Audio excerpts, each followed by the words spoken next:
મિત્રો, જો માં તમારી શક્તિ છે તો ચેનલને સબસ્ક્રાઇબ કરી દો। દોસ્તો, એક વાત સાંભળીને તમારા રૂંવાટા ઊભા થઈ જશે। ટીના નામની એક મહિલા હતી। તેની ઉંમર 35 વર્ષની આસપાસ હતી।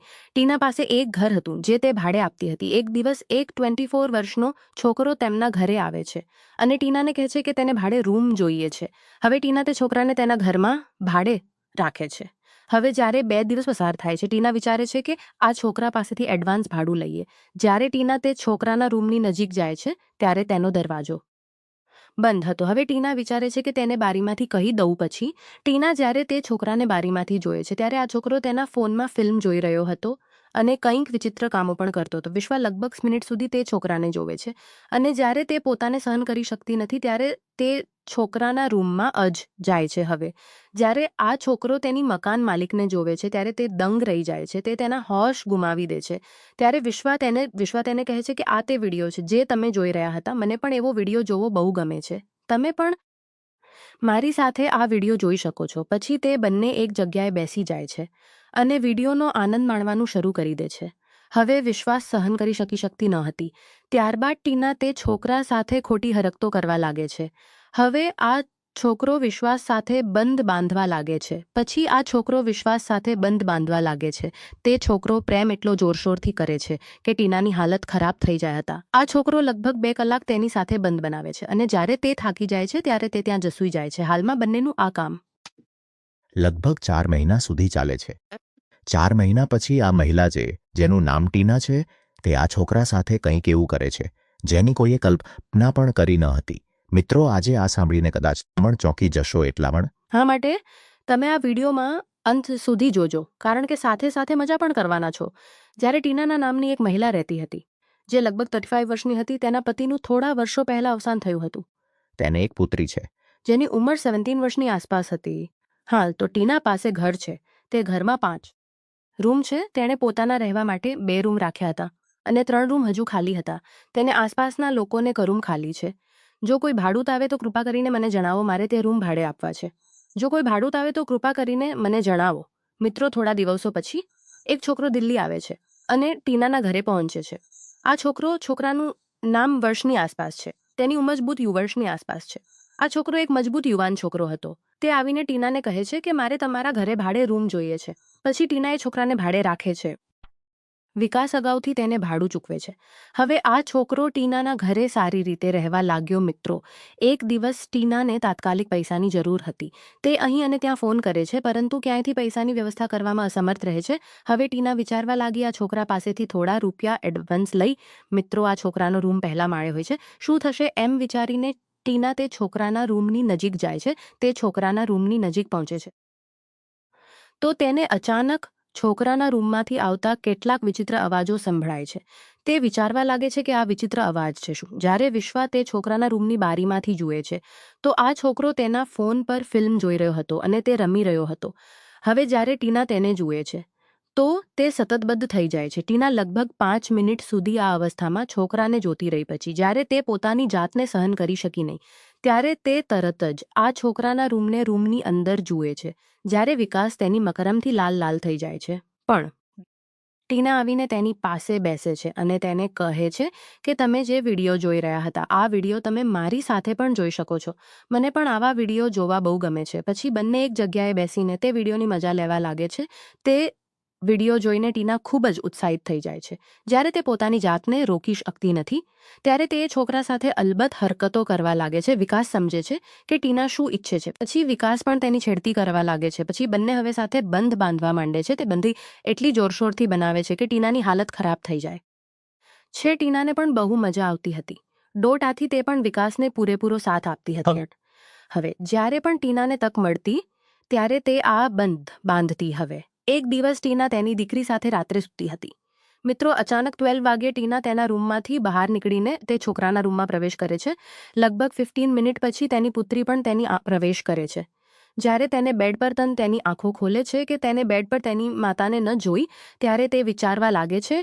તેથી તે તેની માતાને બધે શોધવાનું શરૂ કરે પરંતુ તેની માતા ક્યાં મળી નહીં। હવે તે તેની માતાને શોધવા ટેરેસ પર જવા લાગે છે. જેવી તે આ છોકરાના રૂમની નજીક પહોંચે છે, તેને તે છોકરાના રૂમમાંથી કંઈક અજીબ અવાજો આવી રહ્યા હતા. હવે તે છોકરાના રૂમની બારીમાંથી જોવા લાગી અને જોયું કે તેની ઠીઠા માટે જોયું કે તેની માં તે છોકરા સાથે બંધ બનાવી રહી છે. તે છોકરો પણ તેની સાથે ખૂબ મસ્તી કરતો હતો. હવે આ છોકરી ચૂપચાપ તેના ફોન પર આ બંનેનો વિડીયો બનાવે છે અને વાર તેની માતા પણ પાછળથી આવે છે અને તે પણ આવીને તેની પુત્રી પાસે સૂઈ જાય છે. મિત્રો, બીજે દિવસે સવાર પડે ત્યારે ટીના શાકભાજી વેચવા બજારમાં જવાનું શરૂ કરે છે. ત્યારે તેની દીકરીને કહે છે કે દીકરા, તું પણ મારી સાથે આવ. પણ તેની દીકરી કહે છે કે મારી તબિયત થોડી ખરાબ છે, હું આજે તમારી સાથે નહીં આવી શકું. ટીના તેના શાકભાજી ઉપાડે છે અને શાકભાજી વેચવા બજારમાં જાય છે. રવિવાર હતો, તેથી તે છોકરો પણ તેના રૂમમાં હતો અને તેના ફોન પર કેટલીક મૂવી વગેરે જોઈ રહ્યો હતો. મિત્રો, સવારના 12 વાગ્યા ત્યારે ટીનાની દીકરી તરત જતે છોકરાના રૂમમાં પ્રવેશે છે અને તેની પાસે જઈને બેસે છે. છોકરો તેને કહે છે, શું વાત છે? તને કંઈ જોઈતું હોય તો મને જણાવ. ત્યારે ટીનાની દીકરી તેને કહે છે કે મારે તને એક વાત પૂછવી છે. છોકરો કહે છે, હા પૂછો. ટીનાની દીકરી તેને પૂછે છે કે કાલે રાત્રે તમે મારી માં સાથે શું કરતા હતા? હવે જ્યારે તે છોકરો આ સાંભળે છે ત્યારે તે તેના હોશ ગુમાવે છે. ત્યારે ટીનાની દીકરી તેના ફોન પર બંનેનો વિડીયો બતાવે છે અને કહે છે કે જ્યારે તમે આ કામ કરતા હતા ત્યારે મેં તમારા બંનેનો વિડીયો બનાવ્યો હતો. હવે વિકાસ હાથ જોડીને તે છોકરીની સામે ઊભો રહે છે અને કહે છે કે મેં આ બધું મારી મરજીથી નથી કર્યું. તારી માતાની ઈચ્છા પણ હતી કે તું મારી માં સાથે જે કરી શકે છે તે મારી સાથે પણ કરી શકે છે. હવે જ્યારે છોકરો તેની પાસે સેથી આ સાંભળે છે ત્યારે તેના પાડી શકતો તો નથી અને કહે છે કે તો ઠીક છે. પછી થોડા બાંધવા લાગે પછી છોકરો આ છોકરીને પણ ઘણું સારું લાગતું હતું. તે પણ તેને ખૂબ જ સારી રીતે સપોર્ટ કરતી હતી. લગભગ કલાક સુધી એકબીજા સાથે આ કરી પછી છોકરી તેના રૂમમાં આવે છે. મિત્રો, ટીનાની દીકરીને જ્યારે પણ તક મળી તે આ છોકરા સાથે તકનો લાભ ઉઠાવતી. હવે આ રીતે 18 દિવસ પસાર થાય છે. એક દિવસ રાત્રે 2 વાગ્યાની આસપાસ ટીના તેની પુત્રી સાથે સૂતી હતી. અચાનક તેની પુત્રીની આંખ ખુલે છે અને તે તેના રૂમમાંથી બહાર નીકળી જાય છે. તે બહાર આવે છે અને આ છોકરાના રૂમમાં પ્રવેશ કરે છે. થોડીવાર પછી ટીના પણ આંખો ખોલે છે. દીકરીને તેની નજીક ન મળતા તે પણ ચિંતિત થઈ જાય છે અને તેને અહીં ત્યાં શોધવા લાગે છે. પછી જેવી તે પહેલા છોકરાના રૂમની નજીક પહોંચી તો પહેલા છોકરાના રૂમમાંથી કંઈક વિચિત્ર અવાજ આવી રહ્યો હતો. હવે ટીના જ્યારે બારી ખોલે છે અને જુએ છે ત્યારે તેની આંખો મોટી થઈ જાય છે કારણ કે તેની પુત્રી આ છોકરા સાથે બંધ બનાવતી હતી અને તે બંને એકબીજાને ખૂબ સાથે સપોર્ટ કરતા હતા. હવે ટીના ગુસ્સે થઈ ગઈ. તે આ છોકરાના રૂમનો દરવાજો ખખડાવવા લાગે છે. થોડીવાર પછી અંદરથી દરવાજો ખોલ્યો તો ટીનાની દીકરી અંદરથી બહાર આવે છે. હવે ટીના એ છોકરાને કંઈક શબ્દ આપવા લાગી. તેને વિવિધ પ્રકારની વાતો કહેવાનું શરૂ કર્યું. ત્યારે તેની પુત્રી તેની માતાને પૂછે છે કે તમે તેને શા માટે ઠપકો આપો છો? તમે પણ તેની સાથે ખોટું કામ તો કરો છો. મેં તમને કશું કહ્યું નથી. પછી તે વિડીયો તેની માતાને બતાવવાનું શરૂ કરે છે અને કહે છે જો તમે આ છોકરા સાથે કરતા હતા ને. હવે જ્યારે ટીનાએ તે વિડીયો જોયો તો તે દંગ રહી ગઈ. તે તેના હોશ ગુમાવે છે. તે કંઈ બોલતી નથી અને ચૂપચાપ ઊભી રહે છે અને કહે છે આ છોકરા સાથે આમ જ કામ કરતા રહીશ. હવે તેની પુત્રી પણ સંમત થાય છે અને તે કહે છે કે ઠીક છે. હવે આ છોકરો પણ સંમત થાય છે કારણ કે તેને મજા આવતી હતી. હવે ક્યારેકમાં સાથે, ક્યારેક દીકરી સાથે તો ક્યારેકમાં સાથે. મિત્રો, જ્યારે 4 મહિના પસાર થાય છે ત્યારે આ છોકરો ખૂબ જ નબળો પડી જાય છે, સુકાઈને કાંટો બની જાય છે, તેની તબિયત બગડી જાય છે. હવે જ્યારે ટીના એ છોકરાને આ સ્થિતિમાં જોવે છે ત્યારે તેને તાત્કાલિક હોસ્પિટલમાં દાખલ કરે છે. દાખલ થયા બાદ ડોક્ટર્સ તેનું ચેકઅપ કર્યું અને તેની સારવાર શરૂ કરી. પછી ડોક્ટર છોકરાને પૂછે છે કેમ અચાનક 4 મહિનામાં તું સુકાઈને કાંટો બની ગયો? તો તે છોકરાએ ડોક્ટરને કંઈ કહેતો નથી. પરંતુ જ્યારે ડોક્ટર તેની પાવરનો ઉપયોગ કરે છે ત્યારે છોકરો ભાંગી પડે છે અને ડોક્ટરને આખી વાત કહે છે કે આમાં દીકરી બંને મારી સાથે લગભગ 4 મહિનાથી સંબંધ બનાવે છે. આ લોકોએ હાલત ખરાબ કરી દીધી છે. આ લોકોએ મારી તો હાલત ખરાબ કરી દીધી છે. હું જવાનો પ્રયત્ન કરતો પણ તેની અહીંથી જવાનો પ્રયાસ કર્યો તો અમે તારો વિડીયોવાનો પ્રયાસ કર્યો. તને જેલમાં મોકલીશું. તેથી જ હું ડરી જતો અને મોકલીશું. અને તેઓ એ જે કહે તે સ્વીકારી લેતો. હવે ડોક્ટર સાહેબ આસાન થઈ જાય છે અને તરત જ પોલીસને બોલાવવામાં આવે છે.